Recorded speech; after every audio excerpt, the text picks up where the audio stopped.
All right, guys. You need to fart though. Whoa.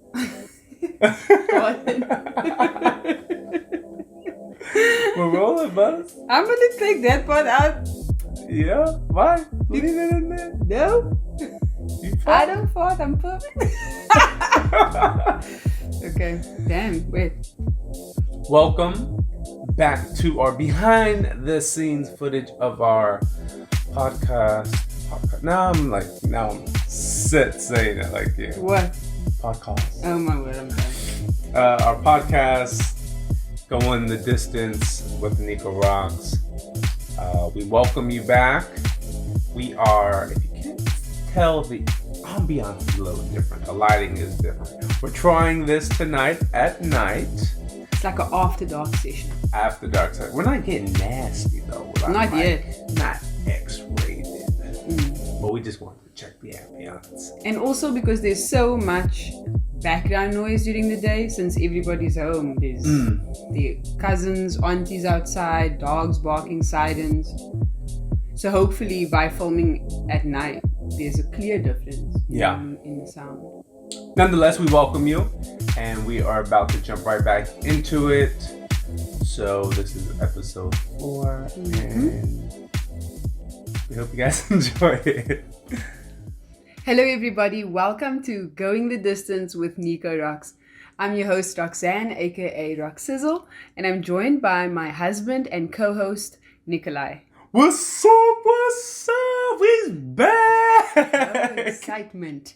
Going the Distance is a space where we get to share our story and the ins and outs of long distance dating. Yes! Hello guys and gals and everybody in between. We welcome you back for episode 4.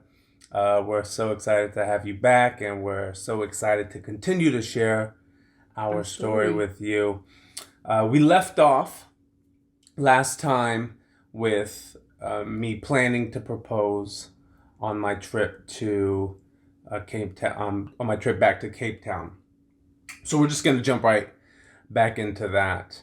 I was prepared to propose.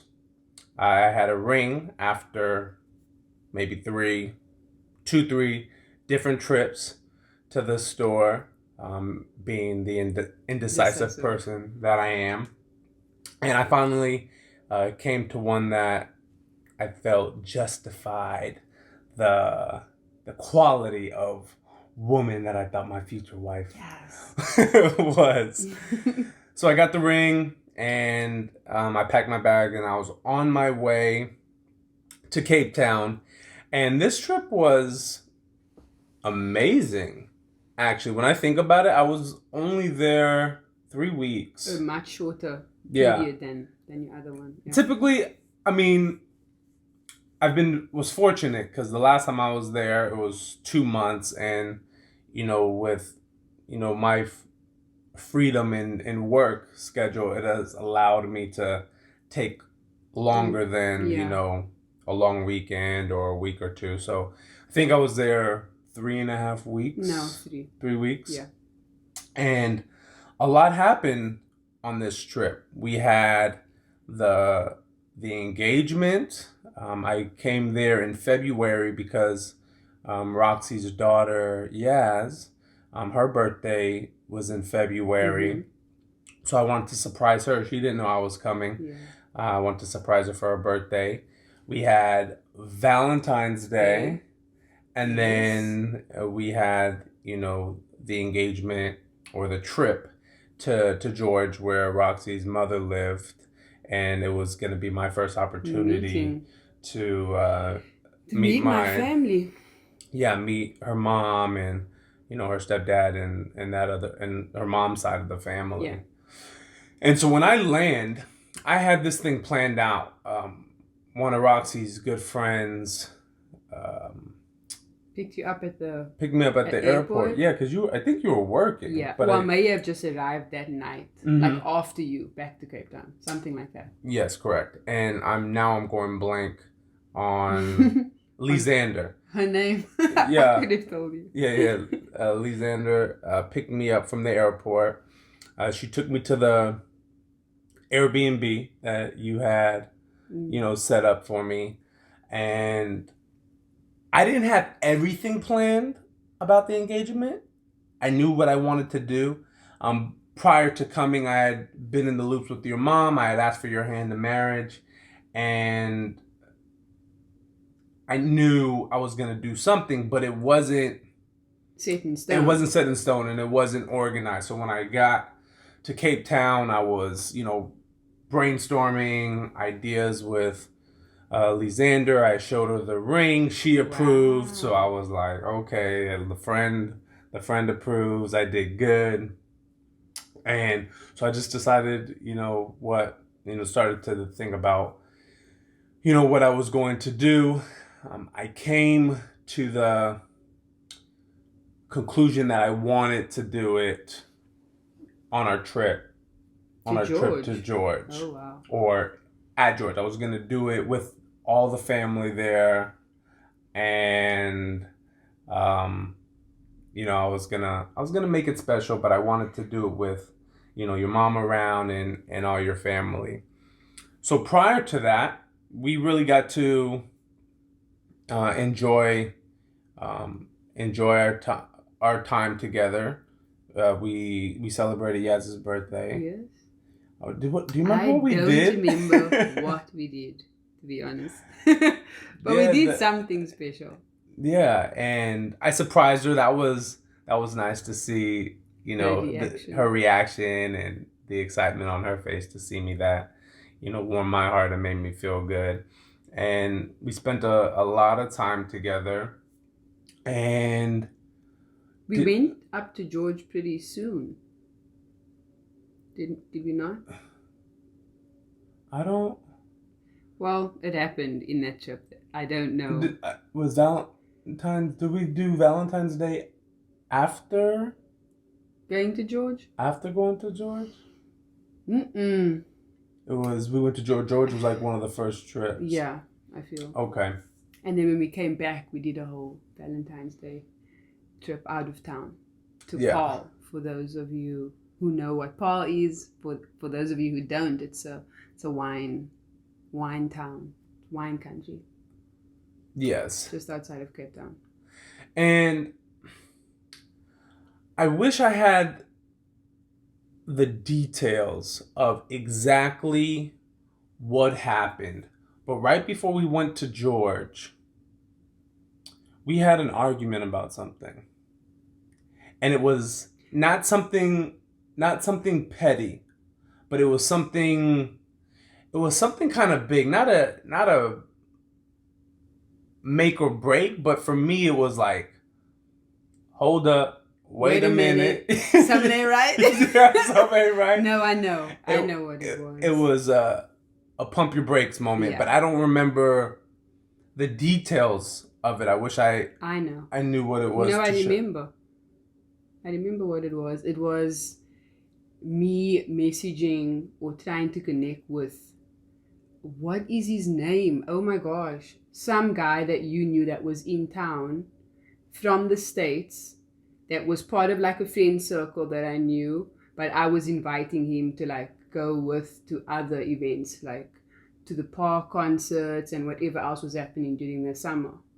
Oh, so like, yeah. But you happened to know him. Yeah, I knew him. So the argument happened around the fact that I was as open and as inviting to him to hang out in these settings. Oh, yeah. I had an issue with the fact that, because I thought it was okay to do that. Yeah. And I think at this point in our relationship, we didn't really create boundaries. Not in that sense, no. And you always had a lot of guy friends. And that was a huge adjustment for me, because I was never, probably because of the type of, girlfriends? Guy that, I was, and just like knowing how just men are in general, not trusting. I look how beautiful you are, and I'm just like, all right, maybe you have good intentions, but 9 times out of 10, you don't believe they do. 10 times out of 10. Oh, Lord. I Sorry, guys. I don't think that they do. And I think I was upset because I felt like you didn't paint the full picture. You had told me like, oh, I just invited. Oh, he had come to Cape Town, and he asked about where the parties were. Like so doing that tour guide thing that I'm actually known for. Where he was looking for something. The plug. And then I would be like, I know where. And then I'll connect you here, go here. And even if I'm going to be there, I'll be like, oh no, like I'm going, my friends are going, let's go. Yeah, like, but then I find out that you like invited him to like hang out. It wasn't like him looking for something to do. It was like you're reaching out to hang out. And I was like, wait. Hold the effing minute. What's going on? So that put a damper. A damper, yeah. It like really. And threw a spanner in the works, maybe. Maybe that's a bit the way of saying it. Yeah, and so now this was, and I'm emotional. I'm not gonna lie. So that was like weighing heavy on my heart. I wasn't, letting it go now. My thoughts are playing the games with me at this situation, playing the worst case scenario. I'm not the most trusting person to begin with. So now I have this weighing on my chest, and I'm just like, now I'm two-minded. Exactly, like teetering back and forth, like what the hell am I doing? Like am I jumping the gun? Am I moving too fast? And this was a big sacrifice for me in my personal space because I've always wanted to, slowly take the steps. We move in together, like we start dating. Yeah. You get close. You're exclusive, you're, boyfriend, girlfriend, and next step would have been moving in together. And, really, because I look at, in my adult stage, I feel like I almost look at relationships like a business decision. And as much as you may have a physical connection or an emotional connection, at the end of the day, you still have to be able to cohabitate and work in the same space of one another. And, not knowing how each of you move within the confinements of one household can really create a rift in some relationships. So for me, I've always wanted to live with somebody and, see, okay, can this work? Yeah.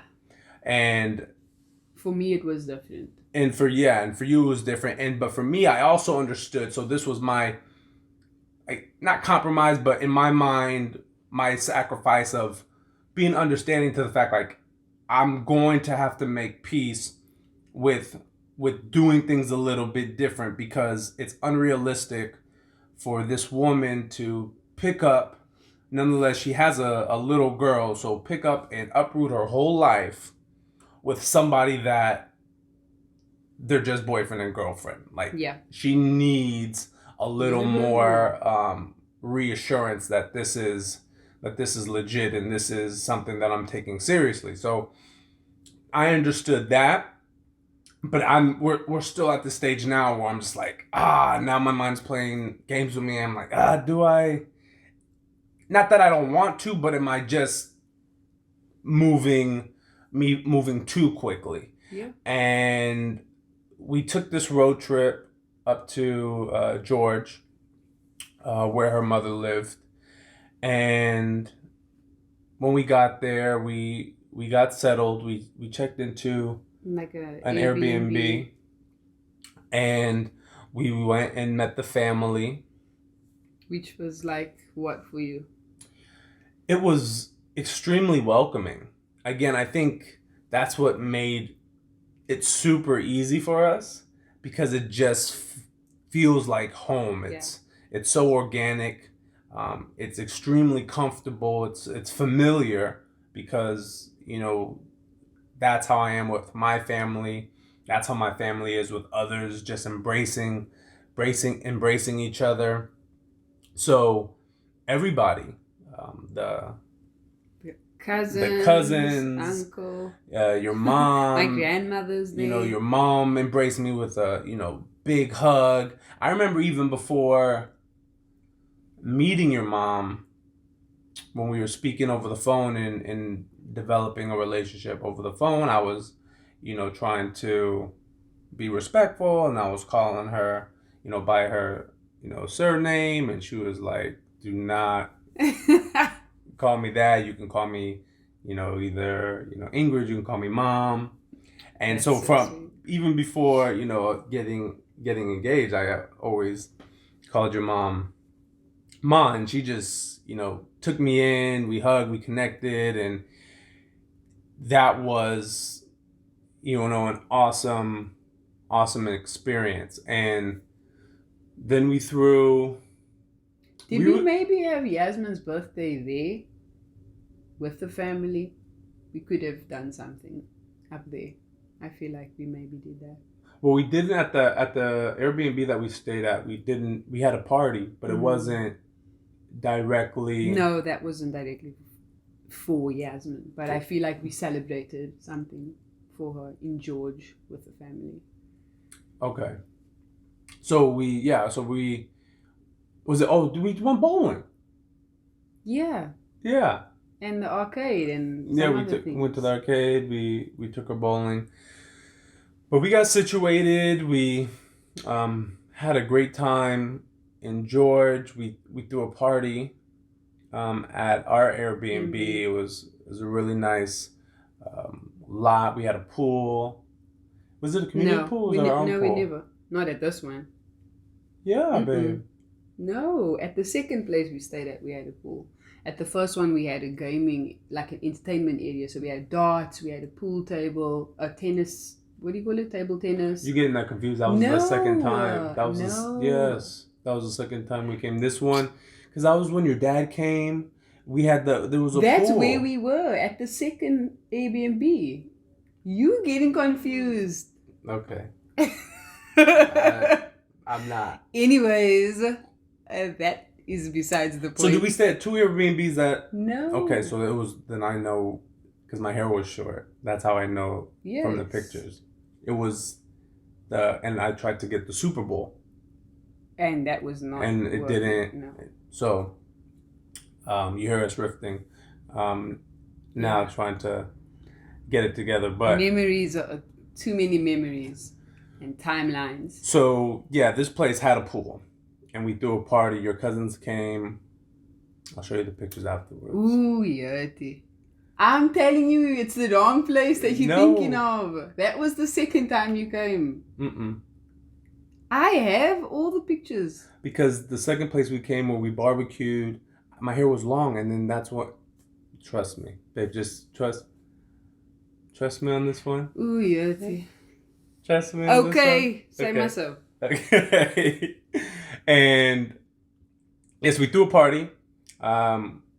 And my dad. I had already met Roxc's dad. Yeah. The first time I came, and he came by, and it was just nice being around with the family. Obviously, I'm thinking about engagement and proposing. So for me, it was just a blessing and nice for me to interact with both Roxc's parents. Yep. In the same space. Having the cousins there, her grandmother was there. Everybody showing me love and just getting along, and me being able to interact with the kids.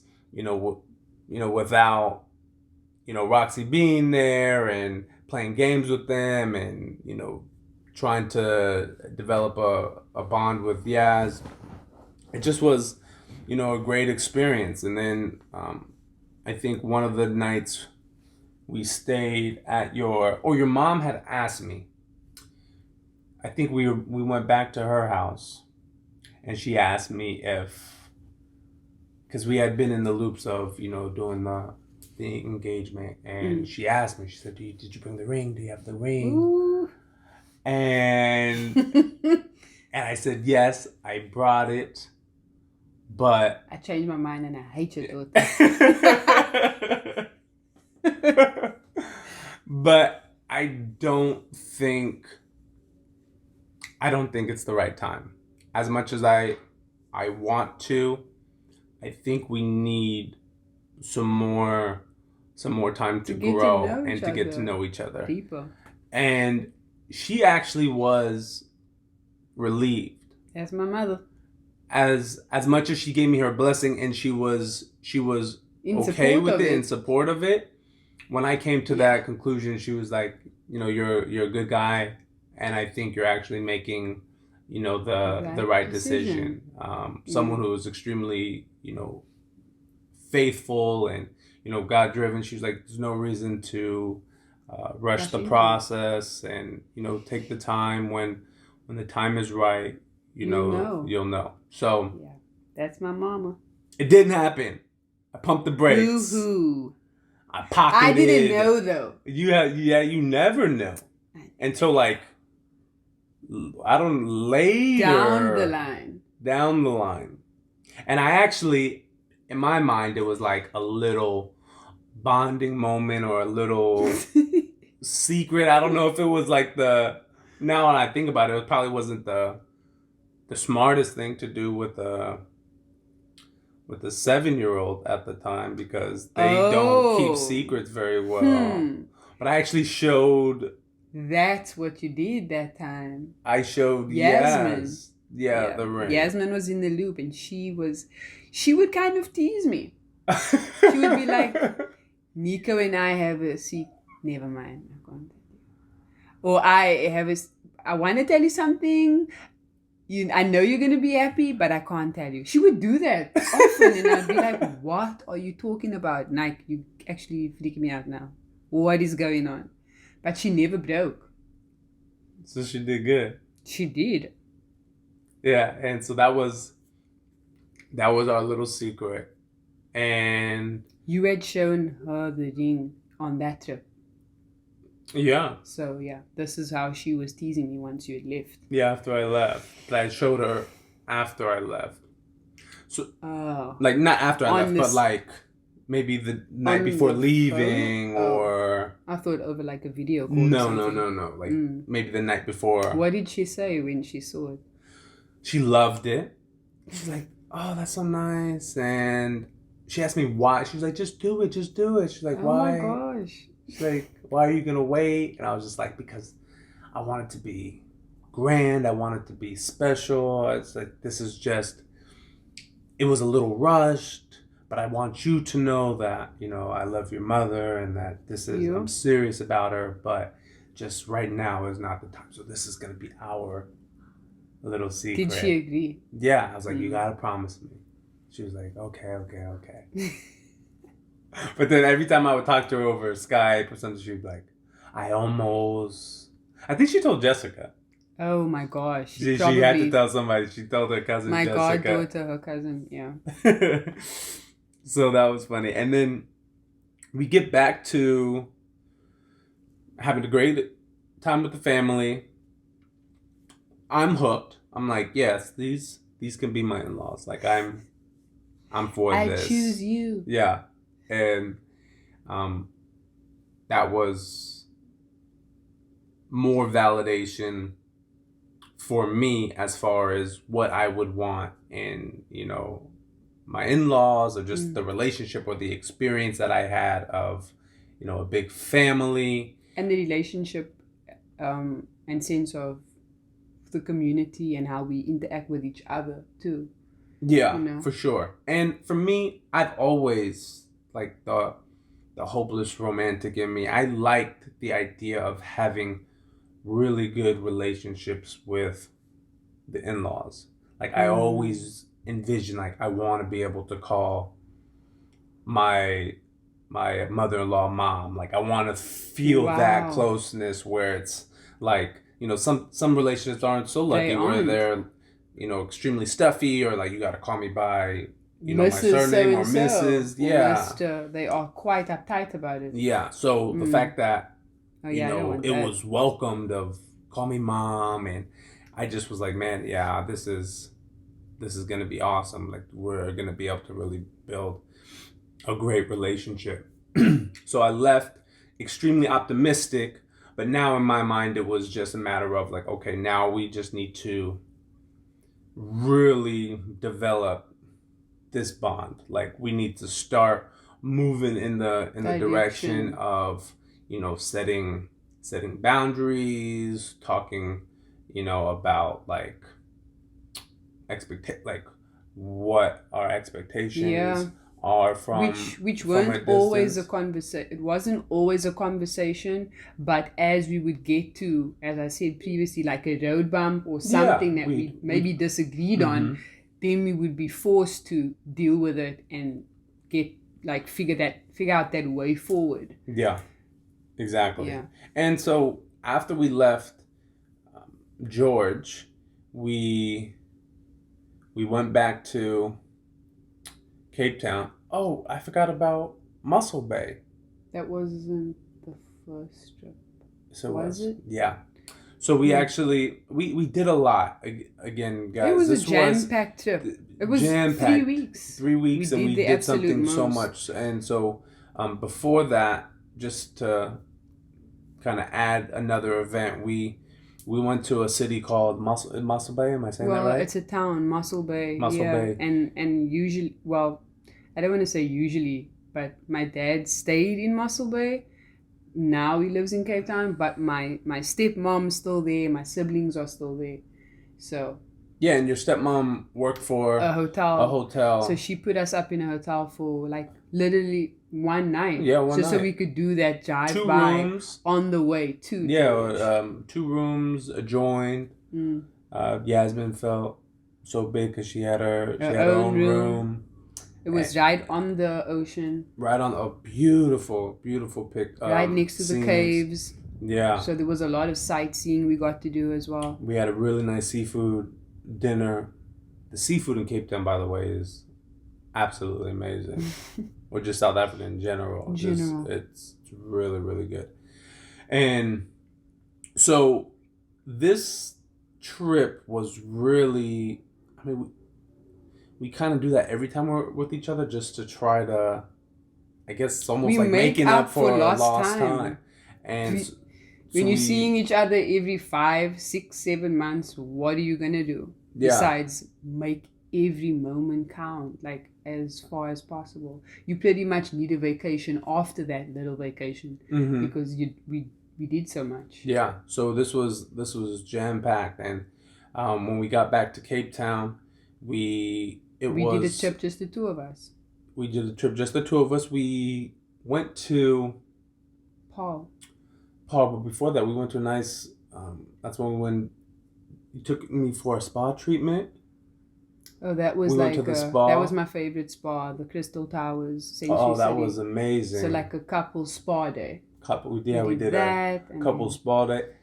That might have been. It was a whole, and this was you planned. This was like good on you. I mean, because it was me coming to visit you, so you kind of set everything up. Even though Valentine's Day is a lot of the times for the woman, it was me. Traveling out to see you. You knew what was. But I'm not really like that. Yeah, when it comes as to far Valentine's as Day. I want to do those things like regularly. Yeah. I don't want to be the person that waits until Valentine's Day comes around to do the absolute most, and you're scrambling. Right. So it was. But it was around. It was Valentine's Day, time, and so you had set up. We did a couple's day at the spa, which was awesome. Just sitting in, like, they had a rainforest.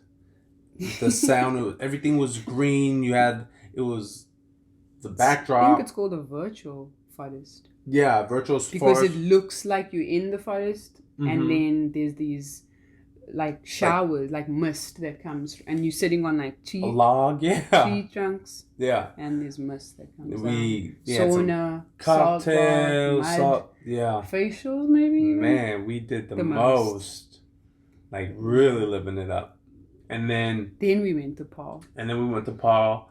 We are currently at the Tall Monument. It's the South African Official monument the official monument for the Afrikaans. for the Afrikaans with my lady on Valentine's Day. What beautiful views! Wait, where it is? Oh, there it is. We stayed on this really nice golf resort. We had an amazing Valentine's Day dinner. The whole 4-course meal, something to that effect. Yeah, the full shebang. Mm-hmm. One of the things that I talk about now regarding our relationship is, at my core, it's not my best quality, but I've always kind of been a pessimist. And, you being in my life has actually really helped me be the opposite, because you're the complete opposite of that. You see the good in everything, which is, I think, why, something that I connected with you, or I admired as to something I wanted to try to achieve or aspire to work to be that way. Yeah.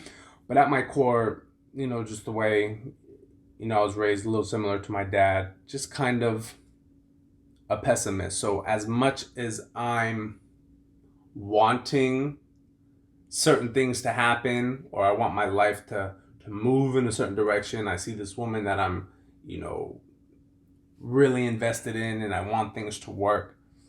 There's something in the back of my mind that always would tell me, every time I would come to travel, I would always, something would always tell me, like, it's not gonna this is gonna be the time that something's gonna be off. Something's gonna be off, or I'm gonna feel a little disconnected. Maybe the chemistry is gonna be a bit less. Right. For some reason, but you said that to me, I think. Not every time. But you had brought it up to me. Yeah. And I'd never gone there. I just knew. Yeah. Sparks would fly, butterflies. And but sure enough, and it's time. a tribute to how close we are. Every time those doubts would surface, every trip I'd be on with you would certainly always even further validate, like, yes, this is right. I'm making the right decision here. And although I pumped the brakes on the engagement right in that moment, when leaving, I wasn't in doubt. It wasn't the right time to get engaged. We needed more time to grow. But leaving, I was, again, even further validated, like, man, this was amazing. This was an amazing experience. We had the time of our lives. We're growing even closer. Mm-hmm. I'm developing an even closer relationship with your daughter. I connected so well with your mom. I was like, we're doing the right thing. Mm-hmm. And so after I left, because of, I guess that was the first maybe issue or kind of conflict that we've had about, like, I don't like the way you're moving, or the maybe not seeing eye to eyes of maybe what you thought is acceptable and what I didn't find acceptable. Yeah. And we made a conscious effort, and like you said, it wasn't always where it's just like okay, let's like map it out. We're still human. We still move a certain way, and we had to come to and really learn from a distance. Again, something that is much easier, I feel, when you see somebody, because dealing with conflict sucks in general, but overcoming conflict when you have somebody in the flesh, where you can hold them and they can actually feel your sincerity of apology, or they can feel the, emotional connection that, we're going to get through this, or we're going to overcome this, or, I'm sorry. And when you're doing it from a distance, you really don't have that. You're doing it over the phone. Yeah. And 1,000 miles away. It's just, everything is just more difficult. Yeah. And, a lot of times we're so quick on our phones with, texting. We had to learn quick that, if it's something real serious that needs a discussion, or that, maybe could escalate into something a little heated, it has to be verbalized. You have to set aside the time to do it, because the texting thing doesn't work. Sending the message. I'm telling you now. Even a voice note, right, because of the tone in your voice sometimes. So it, just to save everyone's time and energy, make time to pick up the phone or do that video call. Right. Undistracted. No distractions. No distractions. And you have to actually be there and be present. Texting doesn't work at all, because you can't read emotion. So much gray area. Or misunderstandings, misinterpretations. Exactly. And then it can be avoided. Voice notes is not ideal, but you can kind of hear the tone and the diction. But I mean, if you're gonna do a long distance, face to face is certainly the most ideal, because it's the closest thing that you're gonna have to, doing it in person. And so it was five months after I left Cape Town the second time, that 5 months of us really trying to further grow and mature our relationship. At this point, we didn't have any set plans of when our next time we were going to see each other. We did early on kind of determine. We set a goal. We didn't know exactly what we were going to do, but who was going to go where? Our goal was 5 to 6 months. We thought was a realistic time frame financially to be able to, see each other until we started, planning for, for a big move. So we knew we were going to see each other again within, 5 to 6 months. We didn't know exactly what we were going to do, but I feel like that 5-month period, we really had some relational growth there.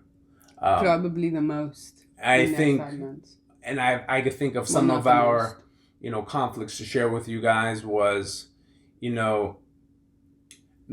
I had my relationship with nightclubs was always as a single man and with my boys. That was never a space that I felt was appropriate for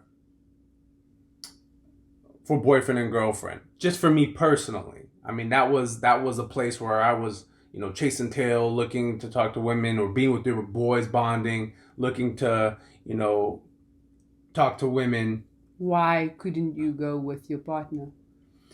I just thought, for me, the club was a space to, not that you couldn't, but for me, the club was a space for my boys and for my single self to look to try to attract other women. I can think of 50 million other things I'd rather do with a partner than to go to a nightclub. Sometimes the turn up is nice with your partner.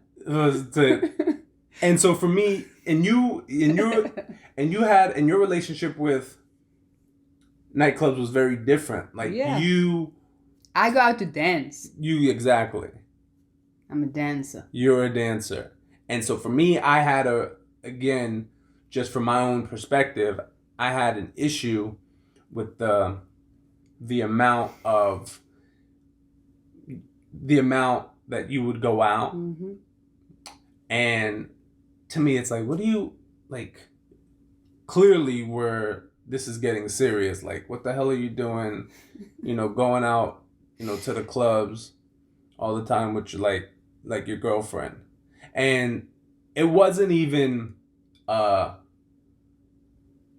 double standard type thing. Well, I felt it was because I was even in a space was like I'm not moving like that anymore. Like I don't really even go out like that. I don't want to. One, I don't want the temptation. I just don't want to be in that environment. And so it was a hard transition for me, and it was again it took a lot of compromise of you understanding where I came from, of like when you just used to, because for you it's hard to understand, or it's hard to want to change something that you felt was so organic or unharmful. In your mind it was, I'm just dancing, which is completely understandable, and but you have to understand my perspective. I definitely tried. I didn't initially, but also the difference in clubs. The club that you met me in was the clubs that you were used to. Yeah. And that was a commercial club. Makes sense. That's what majority of the people do when they go. But the clubs that I would be at, that I would be frequenting, would be the underground spaces, the underground clubs, deep house music. And that for me was just one other way, like my therapy, because I knew I was either going to go with one of my closest guy friends, or I was going to go with my girls. Probably with my guy friend, because that's my partner. That he is my dance partner. So I didn't always get it. I just knew that I feel so good when I go, because I feel almost like I need it. In my soul, I feel like I need it. And it made sense to me, and it was unharmful, as you said. It was innocent. It was good, clean fun, because I don't even go out and get drunk and wasted or anything. It's like good, clean fun. So what could be wrong with that, in a sense? So that was definitely something that we had to, create an understanding and kind of meet in the middle. And then the other thing was the staying out really late. Yeah.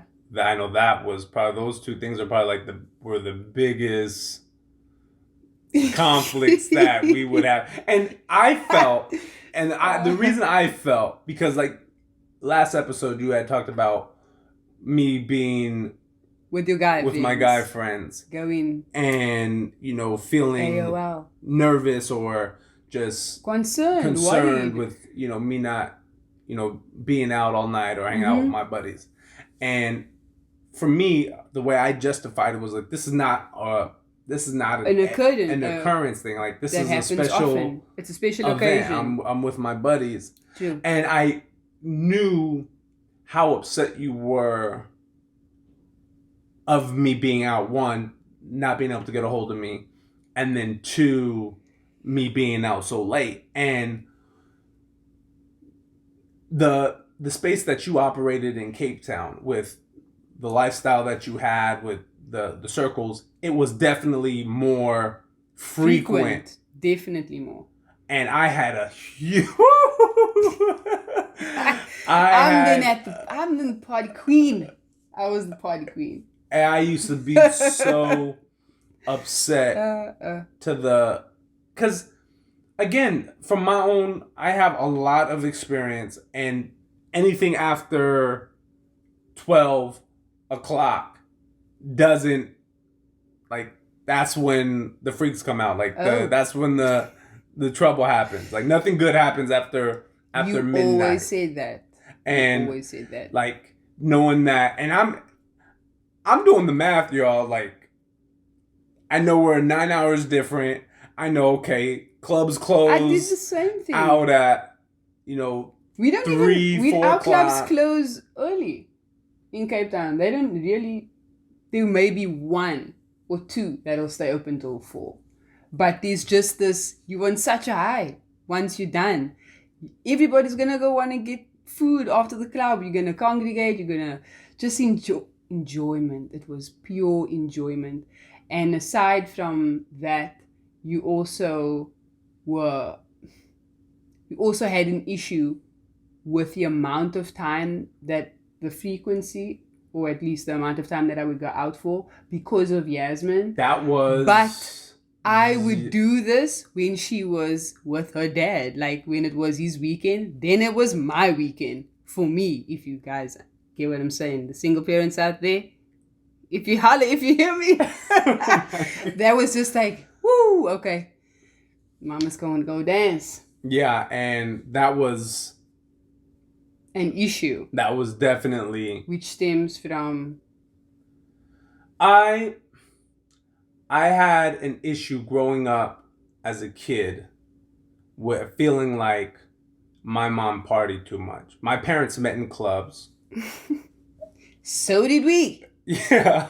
Hi, B. I know, that's why it's so ironic. My parents met in a club, and it didn't end. It ended in, divorce. So that kind of, I had an issue with that. And, my mom both my parents were big partiers. And when I was real young, I felt like my mom still partied too much, or maybe I wanted her attention, and she was a young mom and she would go out with her girlfriends. And so for me, as an adult, I think that had stuck with me, and it just really bothered me that here you are, you have a daughter, you're not leaving her by herself, but it's like maybe she asked to go stay at her cousin's house, and then she would go, and then she would go out. Oh yeah. And I would be like, why? I was like, why should you be at home? Like, why aren't you hanging out with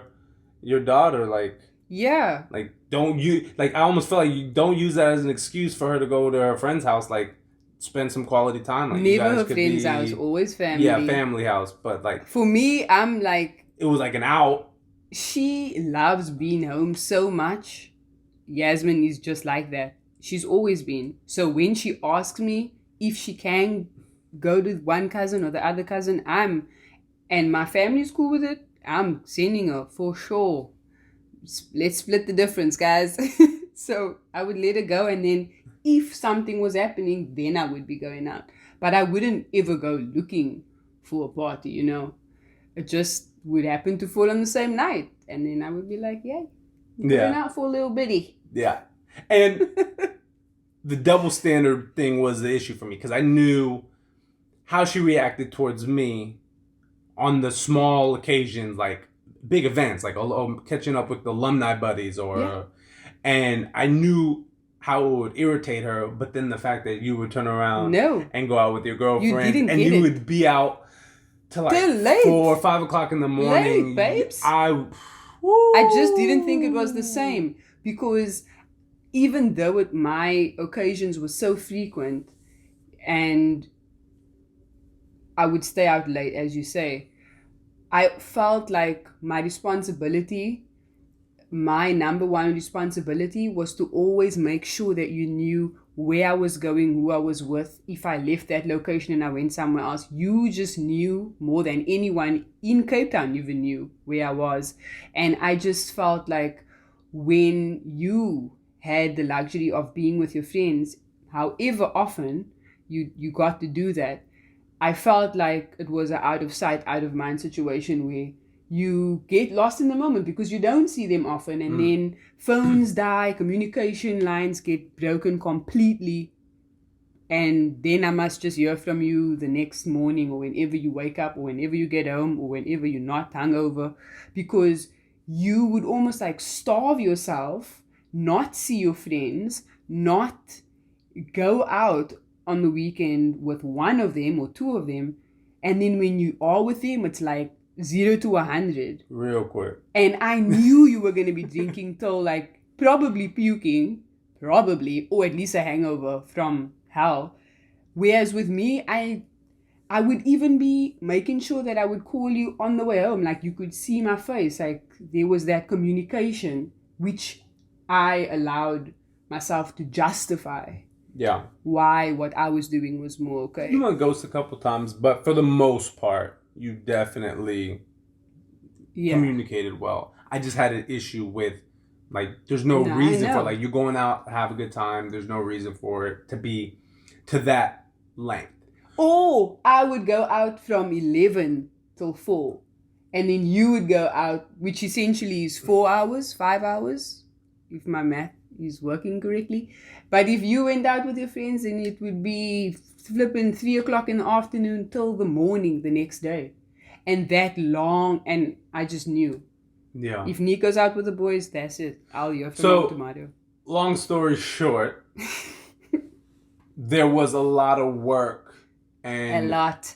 and maneuvering and compromising Back and just and forth. really learning. I mean, empathy is the key word, guys.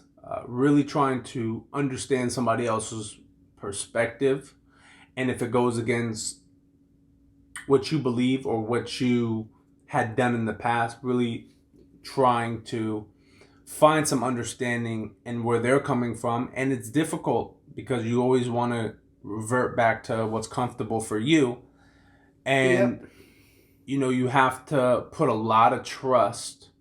Trust is key into your partner, and knowing that they are holding you with high value, and that ultimately they're going to make decisions that aren't going to, disrespect, what you guys are trying to create. So it was definitely a work in progress. We encountered a lot of,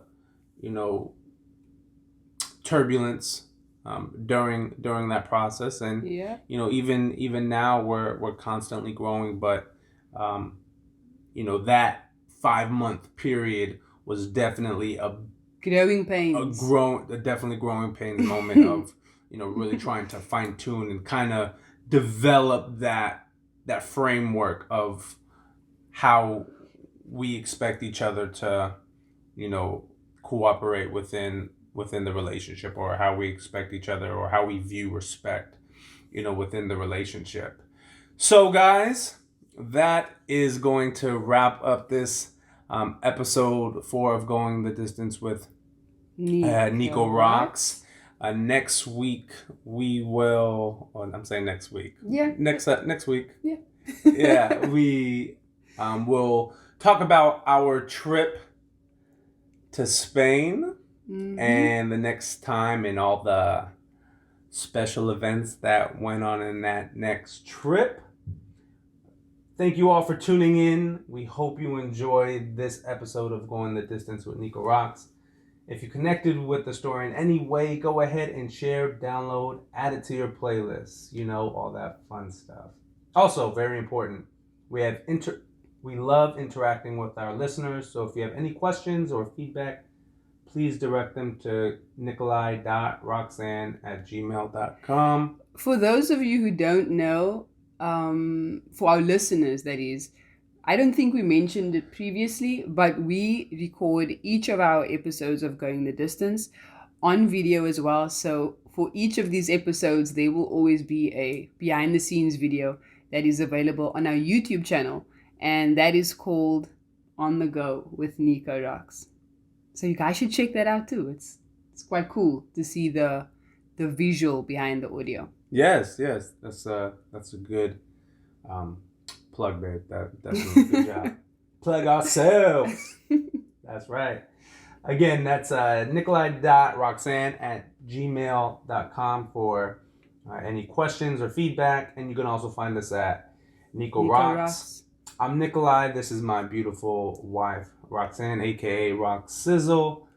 Peace and love, family. Bye.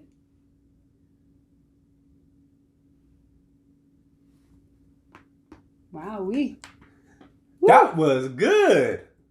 It was good. Yes. I'm surprised at how quiet it is. What did you guys think? Yeah, we might have to make this a thing. Like, no lawnmowers. Sprinklers. No dogs barking, no sprinklers, no children yelling. So guys, that's a wrap. We hope you enjoyed Episode this 4. behind the scenes footage of episode 4 of Going the Distance with NikoRox. If you haven't yet done it, I strongly suggest that you guys click that subscribe button, man. Don't be like that. Otherwise, if this is content that you feel someone you know might enjoy, do go ahead and share the love. Don't be greedy. If it's not for you, it's definitely For for somebody somebody else. else. Peace and love, guys. Bye.